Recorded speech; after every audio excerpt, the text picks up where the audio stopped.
Hello दोस्तों, Balaji classes में आप सभी का स्वागत है। दोस्तों, मैं क्लास 12 के सारे डेरिवेशन आप सभी को प्रूव करा रहा हूँ, जिनमें से आज हमारे पास एक काफ़ी इंपॉर्टेंट डेरिवेशन न्यूटन के सूत्र का निगमन है। दोस्तों, तो आप सभी जानते होंगे कि न्यूटन के सूत्र का निगमन हमें ये वाला formula X X dash is equal to F F dash निकालना होता है students. X X dash is equal to F F dash, जहाँ पर एक्स एक्स डैश हमारी फोकस दूरियों से प्रतिबिंब की दूरी या फिर वस्तु की दूरियां होती हैं, तथा एफ एफ डैश केंद्र से लेंस के केंद्र से फोकस दूरियां होती हैं। ठीक है स्टूडेंट्स, चलिए इस डेरिवेशन का हम करते हैं निगमन। इसमें क्या होता है दोस्तों, एक हमारे पास लेंस होता है,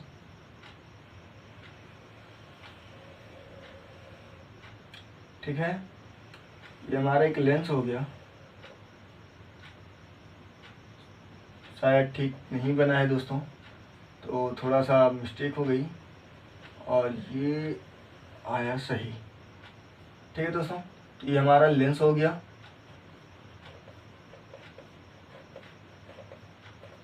लेंस का केंद्र सी हो गया, ये हो गया दोस्तों लेंस का केंद्र सी। इस पर मुख्य अक्ष है,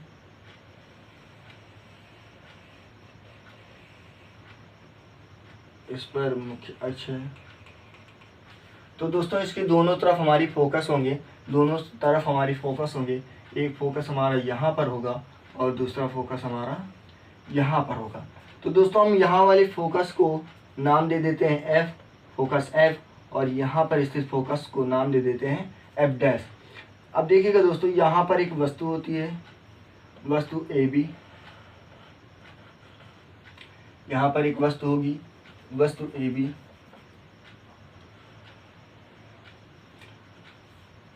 ए बी वस्तु से दो प्रकाश किरणें निकलेंगी दोस्तों। एक प्रकाश किरण सीधे जाएगी और बिंदु, इस बिंदु को नाम दे देते हैं बिंदु डी दोस्तों। इस बिंदु को नाम दे देते हैं बिंदु डी, और ये प्रकाश किरण यहाँ से निकलेगी बिंदु ए से और डी पर टकराएगी। डी से टकराने के पश्चात दोस्तों ये फोकस एफ से होकर गुजर जाएगी, फोकस एफ से होकर निकल जाएगी दोस्तों। उसके बाद दूसरी प्रकाश किरण हमारी यहाँ से निकलेगी और इस वाले फोकस से होकर जाएगी, इस वाले फोकस से होकर जाएगी और बिंदु लेंस के मध्य बिंदु यहाँ पर एन से टकराएगी, इसे नाम दे देते हैं एन, और यहाँ से टकराने के बाद दोस्तों ये सीधी ऐसे निकल जाएगी। ठीक है दोस्तों, ये सीधी किरण ऐसे निकल जाएगी। अब देखिएगा दोस्तों, ये किरण ऐसे गई यहाँ से और यहाँ पर बिंदु डी पर टकराई और फिर ऐसे निकल गई, फोकस एफ से होकर गुजर गई। उसके बाद दोस्तों दूसरी प्रकाश किरण यहाँ पर फोकस एफ डैश से होकर लेंस के बिंदु से टकराएगी, जिसे नाम दे देते हैं एन, और यहाँ से टकराने के बाद सीधे निकल जाती है, सीधे निकल जाती है। और ये पहली किरण और दूसरी किरण इस बिंदु पर मिलती हैं, और जहाँ पर ये मिलती है वहीं पर हम एक लंब मान लेते हैं, और वो लंब हमारा वस्तु का प्रतिबिंब होता है, जो कि उल्टा तथा वास्तविक होता है। वस्तु का प्रतिबिंब होता है दोस्तों, जो कि उल्टा तथा वास्तविक होता है। तो वस्तु का प्रतिबिंब बी डैश ए डैश प्राप्त हो गया दोस्तों। अब देखिएगा पूरा फिगर फिर से समझिएगा। एक लेंस होता है, लेंस पर मुख्य अक्ष स्थित होता है, जिसके दोनों सिरों पर फोकस एफ स्थित होते हैं। पहले फोकस को हम एफ बोल देते हैं, दूसरी फोकस को एफ डैश नाम देते हैं। उसके बाद दोस्तों यहाँ पर इस फोकस की थोड़ा सा इधर एक वस्तु ए बी रखी होती है। ए बी वस्तु से दो प्रकाश किरणें निकलती है। एक प्रकाश किरण सीधे निकलकर लेंस के बिंदु डी से टकराती है और फोकस एफ से होकर निकल जाती है। दूसरी प्रकाश किरण दोस्तों यहाँ से आती है और फोकस एफ डैश से होकर निकल जाती है तथा लेंस के बिंदु एन पर टकराती है और ये सीधी निकल जाती है। जहाँ पर पहली प्रकाश किरण और दूसरी प्रकाश किरण, पहली प्रकाश किरण ये वाली और ये वाली जहाँ पर एक दूसरे को प्रतिच्छेद करती हैं, वहीं पर हमें वस्तु का प्रतिबिंब प्राप्त हो जाता है, जो कि उल्टा तथा वास्तविक होता है दोस्तों। अब इसके आगे अगर दोस्तों हम लोग चलें तो हम यहाँ पर बोल सकते हैं, मान लेते हैं, माना बी से एफ डैश की दूरी, मान लिया दोस्तों बी से एफ डैश की दूरी, यहाँ पर मान लेते हैं बी से एफ डैश की जो दूरी है, उस दूरी को हम लोग एक्स डैश नाम दे देते हैं, तथा यहाँ पर बी डैश से एफ की जो दूरी है, बी डैश से एफ की जो दूरी है दोस्तों, उसे हम लोग नाम दे देते हैं एक्स। ठीक है दोस्तों। तथा केंद्र सी से एफ डैश की दूरी, केंद्र सी से एफ डैश की दूरी मतलब कि दोस्तों ये दूरी, इस दूरी को नाम दे देते हैं हम एफ डैश। केंद्र सी से फोकस एफ डैश की दूरी एफ डैश, ठीक है दोस्तों। उसके बाद केंद्र सी से फोकस की दूरी, केंद्र सी से फोकस की दूरी, उसे नाम दे देते हैं एफ। आगे चलते हैं दोस्तों। यहाँ पर देखिएगा एक त्रिभुज ए बी एफ बन रहा है, ए बी एफ डैश। ये यहाँ पर देखिएगा दोस्तों ए बी एफ डैश तथा सी एन एफ डैश। देखिएगा दोस्तों ये सी है और ये ऐसे लंब रेखा है सी एन एफ डैश। तो देखिएगा A B F dash C N F dash, ये दोनों त्रिभुज समकोणिक त्रिभुज है दोस्तों, ये दोनों त्रिभुज समकोणिक त्रिभुज हैं। तो यहाँ पर हम लिख सकते हैं दोस्तों त्रिभुज ए बी एफ डैश तथा त्रिभुज सी एन एफ डैश समकोणिक है, ठीक है दोस्तों। समकोणिक क्यों है, मैंने पिछले वीडियो में बताया है, क्योंकि दोनों त्रिभुज का एक कोण एफ डैश, दोनों त्रिभुज के लिए एफ डैश कोण समान है। एफ डैश कोण त्रिभुज ए बी एफ डैश में भी है और सी एन एफ डैश में भी है, इसलिए ये दोनों त्रिभुज समकोणिक त्रिभुज होंगे। और समकोणिक त्रिभुज होने का प्रतिबंध भी मैंने बताया था कि इनके जो लंब का अनुपात होगा और जो आधार का अनुपात होगा दोस्तों वो दोनों इक्वल होंगे, दोनों ही बराबर होंगे। तो त्रिभुज ए बी एफ डैश में अगर लंब की बात करें दोस्तों तो ए बी हो गया और आधार बी एफ डैश हो गया। और त्रिभुज सी एन एफ डैश की बात करें दोस्तों तो देखिएगा त्रिभुज उल्टा बना हुआ है, तो सी एन इसका लंब हो गया और सी एफ डैश इसका आधार हो गया, ठीक है दोस्तों। तो त्रिभुज ए बी एफ डैश तथा त्रिभुज सी एन एफ डैश समकोणिक है, इसलिए अतः इनका जो लंब का अनुपात, तो पहले वाले त्रिभुज का लंब ए बी, दूसरे वाले त्रिभुज का लंब सी एन, इनके लंब का अनुपात इनके आधार के अनुपात के इक्वल होगा दोस्तों। तो ये लीजिए इनके आधार का अनुपात हो गया और ये हो गया उनके इक्वल। इसे मान लेते हैं दोस्तों हम इक्वेशन नंबर फर्स्ट। और फिर आगे देखिएगा, आगे देखते हैं तो देखिएगा एक त्रिभुज सी डी एफ बन रहा है दोस्तों, सी डी एफ बन रहा है। दूसरा त्रिभुज ए डैश बी डैश एफ बन रहा है दोस्तों, देखिएगा सी डी एफ और दूसरा त्रिभुज ए डैश बी डैश एफ बन रहा है दोस्तों। यहाँ पर देखिएगा ये दोनों त्रिभुज भी समकोणिक है। क्यों समकोणिक है, क्योंकि पहले त्रिभुज में कोण एफ है और दूसरे त्रिभुज में भी कोण एफ है दोस्तों। तो यहाँ पर हम क्या बोल सकते हैं, त्रिभुज सी डी एफ तथा त्रिभुज ए डैश बी डैश एफ समकोणिक है, समकोणिक है। अतः तो दोस्तों फिर वही प्रतिबंध लग जाएगा, इनके जो लंब का अनुपात होगा इनके आधार के अनुपात के इक्वल होगा। तो दोस्तों पहले वाले त्रिभुज का लंब सी डी है और दूसरे वाले त्रिभुज का लंब ए डैश बी डैश है। C D upon A dash B dash is equal to पहले वाले त्रिभुज का लंब सी एफ है तथा दूसरे वाले त्रिभुज का लंब दोस्तों बी डैश एफ है।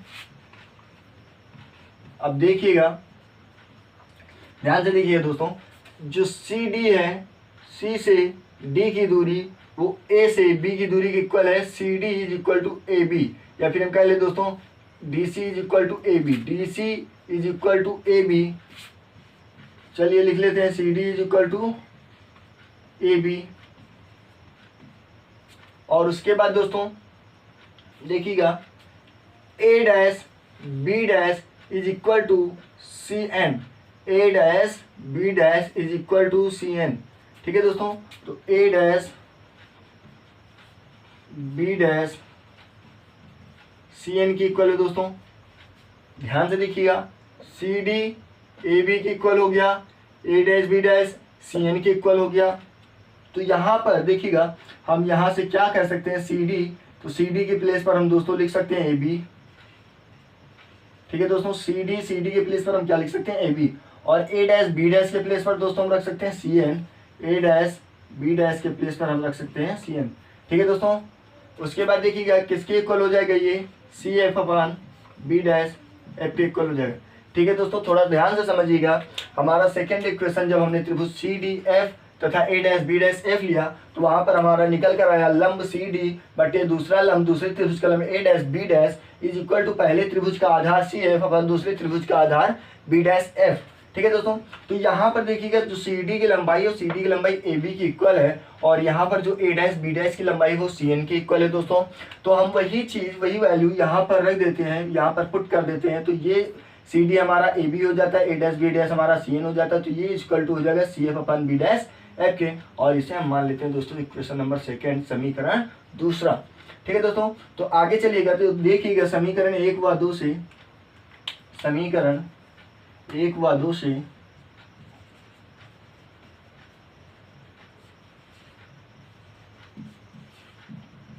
तो अब तक आप लोगों ने देख लिया होगा कुछ ना कुछ मैच कर रहा है दोस्तों, कुछ ना कुछ मिल रहा है दोनों त्रिभुजों दोनों ही समीकरणों में। तो देखिए दोस्तों, अगर नहीं देख रहा है तो ध्यान से देखिएगा, A B upon C N equal to B F dash upon C F dash और यहाँ पर A B upon C N equal to C F upon B dash F है दोस्तों। तो देखिएगा समीकरण 1 में ए बी अपान सी एन है और समीकरण 2 में भी ए बी अपान सी एन, इसका मतलब ये दोनों क्या एक दूसरे के इक्वल है, तो ये दोनों भी दोस्तों क्या हो जाएंगे, एक दूसरे के इक्वल हो जाएंगे। नहीं बात समझ में आई है तो देख लीजिएगा, A B upon C N is equal to B F dash upon C F dash, इसका मतलब ए बी अपान सी एन जहाँ पर भी हमें मिल जाए उसे हम इतना बोल सकते हैं दोस्तों। तो मतलब हमारा दूसरे समीकरण में देखिएगा A B upon C N मिल रहा है, इसका मतलब हम B F dash upon C F dash उसकी जगह पुट कर सकते हैं। तो समीकरण 1 का मान, समीकरण 1 का मान समीकरण 2 में रखने पर, समीकरण 2 में रखने पर ये कह सकते हैं हम दोस्तों।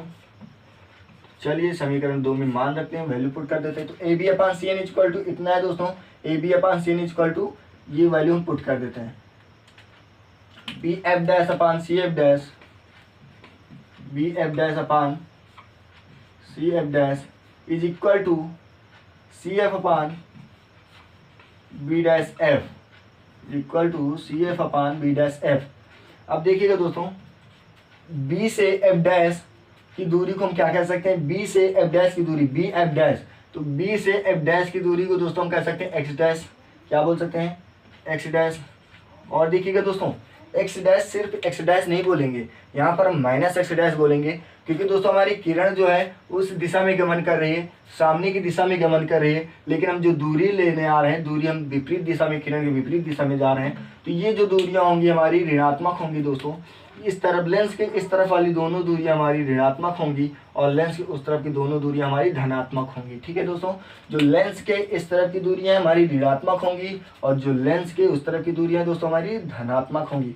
ठीक है दोस्तों, तो X dash upon C F dash को हम क्या बोल सकते हैं दोस्तों, सी एफ डैश को हम बोल सकते हैं, देखो हमने लिख दिया था पहले ही माइनस एफ डैश, तो यहाँ भी माइनस और यहाँ भी माइनस एफ डैश। ठीक है दोस्तों, तो अब आगे देखिएगा, is equal to C F, तो सी एफ तो हमारा सी ये है और एफ ये है, इनके बीच की दूरी हमने एफ मानी थी दोस्तों, हमें एफ पुट कर देते हैं और by B dash F, B dash F दोस्तों देखिएगा, बी डैश हमारा ये है, एफ हमारा ये है, तो इनके मध्य की दूरी हमने एक्स मानी थी और ये एक्स पुट कर देते हैं। तो माइनस से माइनस हो जाएगा दोस्तों कैंसिल, तो यहाँ पर हमारा बचेगा X dash upon F dash is equal to F upon X. अब क्या करेंगे दोस्तों, तीसरे गुणा कर लेंगे, तो ये x यहाँ चला आएगा तो एक्स एक्स डैश हो जाएगा, एक्स एक्स डैश हो जाएगा और ये f डैश वहाँ चला जाएगा f के साथ, तो एफ एफ डैश हो जाएगा दोस्तों।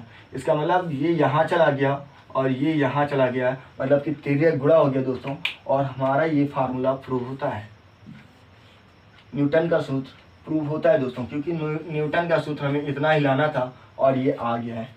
ठीक है दोस्तों, तो आई होप कि आप लोगों को समझ में आया होगा और अगर समझ में आया है तो लाइक कीजिएगा, सब्सक्राइब कीजिएगा और जितना हो सके दोस्तों शेयर कीजिएगा। मैं अपने नेक्स्ट वीडियो में आपके लिए अगला डेरिवेशन लाऊंगा। ठीक है दोस्तों, तो थैंक यू।